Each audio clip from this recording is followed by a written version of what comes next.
네, 안녕하세요. 지난번에 제가 영상으로 기본적으로 측만증이 있으면 어떻게 앉아 있어야 되는지 그런 것들에 대한 내용을 좀 올려드렸었는데, 그 영상에 있는 내용에 더해서 이제 조금 더 구체적으로 측만증의 커브가 어느 부분에 주로 있느냐, 그 부위에 따라서 조금씩 달리 해줘야 되는 것들이 있어요. 이제 좀 구체적으로 말씀을 드리면요. 저희가 주로 구분할 수 있는 게 이 흉추의 커브가 주된 커브인지 아니면은 요추의 커브가 주된 커브인지 주로 분류를 하거든요. 이 분류를 하는 이유는 흉추에 측만증이 있으면은 단순히 흉추의 변화가 두드러진 게 아니고요. 흉추를 포함해서 이 어깨의 변화까지 도드라지게 나타나거든요. 예를 들어서 이렇게 지금 이제 화면상에 이렇게 볼록하게 있다라고 하면요. 몸은 이렇게 돌아가거든요. 근데 여기에 따라서 이 위에 있는 어깨는 반대로 이렇게 돌게 돼 있어요. 그래서 서로 몸이 이제 뒤틀리게 되는데, 흉추의 가장 큰 특징은 이렇게 견갑골의 변화가 도드라지게 나타나는 게 큰 특징이에요. 이제 여기에다가 요추의 측만증이 이제 요추의 커브가 주되신 분들 같은 경우에는요, 골반이 뒤틀어짐이 항상 동반될 가능성이 크다라고 보시면 돼요. 100%는 아니고요. 요추의 커브가 주 망곡이신 분들 같은 경우에는 저희가 흔히 얘기하는 이 골반이라고 하는 이 부위가 동일하게 이렇게 수평면 안에 있는 게 아니라 골반이 이렇게 뒤틀리기 쉬운 그런 상황에 놓여 있게 돼요. 그래서 기본적으로 앉아 있는 그 자세 자체는 동일하게 좌골로 앉는 거는 동일하지만 그 다음에 조금씩 자세를 바꿔줘야 될 필요가 있어요. 흉추를 먼저 말씀을 드릴게요. 이렇게 이쪽이 볼록하고 이쪽이 오목하다 치면요, 흉추에 측만증이 있는 분들은 이 볼록한 쪽으로 체중이 많이 실려요. 그래서 이제 이렇게 지금 화면상에서는 가운데 있는 건데요, 이런 식으로 몸이 이동해 있다라고 보시면 될 것 같아요. 그래서 앉아 있을 때 지난번에 말씀드렸던 것처럼 좌골로 앉으시고 허리를 평평하게 만든 상태에서 몸을 이 반대쪽 방향, 이 오목면 방향으로 움직여준 상태로 체중을 이동시켜주는 게 좋아요. 좀 더 정확하게는 이쪽, 이 오목한 쪽, 골반 쪽으로, 이 좌골 쪽으로 체중을 이동시키는 게 키포인트입니다. 자, 이 상태에서 한 가지 팁을 더 드리자면요. 이렇게 이동을 하고 이쪽, 반대쪽에 있는 이 볼록면 쪽 골반은 아래로 이렇게 눌러주시는 거예요. 그래서 눌러놓고 몸은 이렇게 이동을 하시는 거예요. 화면에서 보시는 것처럼 제 몸에 이만큼에 있는 이 부분이 수평으로 이동을 하는 거예요.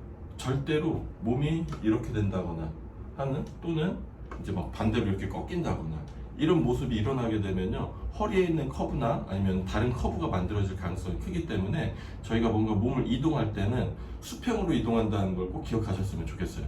자, 그래서 다시 한번 말씀드릴게요. 좌골로 앉으시고 허리는 평평하게 만드시고, 그 다음에 이 상체 부분, 몸의 이 볼록한 부분은 이 오목한 쪽으로 움직여주고 이쪽으로 체중이 실릴 수 있도록 만들어 주시는 거예요. 자, 이 상태에서 반대쪽 골반은 아래로 눌려줘서 몸이 이 대각선 방향으로 늘어날 수 있도록 자세를 취해주면요, 흉추의 그 커브가 주 망곡이신 분들이 앉을 때 자세가 완성된 거라고 보시면 돼요. 그래서 실제로 여러 가지 논문에서도요, 운동에 대한 그 운동 시간을 좀 줄이기 위해서 이런 자세를 일부러 유도하기도 해요. 그래서 제가 참고 사진을 이렇게 옆에다 띄워놨는데, 이 사진을 보고서는 좀 참고하시면 좋을 것 같아요. 그러면 이제 두 번째로 요추의 커브가 주 망곡인 측만증이 있는 분들이 앉는 자세거든요. 자, 일단 설명을 좀 드릴게요. 흉추에 있는 분들, 흉추의 그 커브가 주 망곡이신 분들도 골반이 한쪽으로 빠질 수가 있는데, 저희가 헷갈리지 말아야 되는 건요, 흉추에 측만증 있는 분들이랑 요추에 측만증 있는 분들이랑 골반이 빠지는 방향이 달라요. 근데 더 중요한 거는요, 요추에 측만증 있는 분들은 골반이 틀어지기 때문에 이 고관절에 뒤틀림이 발생이 돼요. 반대로 흉추에 측만증 있는 분들은 고관절은 비교적 대칭인 경우가 좀 많다라고 보시면 돼요. 예. 그래서 흉추에 측만증 있는 분들은 보통 이렇게 볼록한, 그러니까 이렇게 커브가 있으면 이 볼록한 쪽에 반대쪽으로 골반이 빠지게 되어 있는데, 요추에 측만증이 있으면요, 이 아래쪽에 이렇게 커브가 있다고 칠게요. 그럼 이쪽이 볼록하게 되죠. 이 볼록한 쪽이 반대쪽으로 빠져요.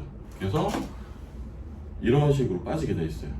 그래서 이러한 분들 같은 경우에는 이 골반 자체에 어떤 일이 생기냐면 그냥 이렇게 빠지고 끝나는 게 아니라 이 빠진 쪽, 들어간 쪽에 이 고관절이 안으로 이렇게 돌아요. 내회전된다라고 하거든요. 내회전되고 안으로 모여요. 그래서 흔히 이제 X자 다리가 발생한다라고 얘기를 합니다. 근데 이제 일반적으로 발생하는 X자 다리랑은 다르게 한쪽에만 발생하는 X자 다리라고 이해를 하시면 돼요. 그래서 이 X자 다리가 발생한 반대 방향으로 다리를 올려놓는 게 키포인트라고 보시면 돼요. 그래서 이제 제가 앉는 자세를 좀 보여드릴게요.